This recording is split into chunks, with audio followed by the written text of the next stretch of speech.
Come make brown rice pasta and meatballs for dinner with me today while we talk about being flexible with your meals. I think one of the most important things in nutrition is learning how to incorporate the foods you actually like instead of constantly restricting yourself. If your goal is weight loss, you want to focus on staying in a calorie deficit, meaning you're eating slightly less than what your body burns. And that's where being mindful comes in, especially with things like oils, butters, sauces, and toppings. You can absolutely still have them, but you just need to be a little bit more specific and measured with how much you're using. When you're in a calorie surplus, if your goal is to build muscle, you can be a bit more flexible since you have more calories to work with. Your macros, such as protein, carbs, and fats, determine where those calories come from and how your body uses them. They influence your body composition. But a question I get a lot is, what foods are good and what foods are bad?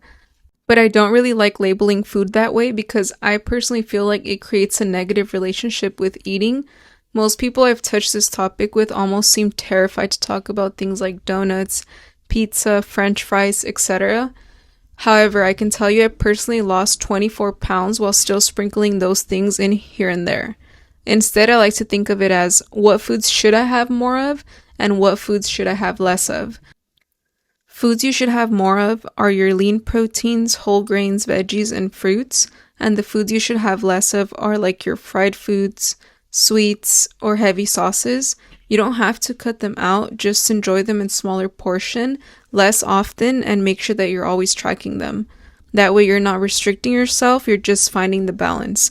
Nutrition shouldn't feel like a punishment.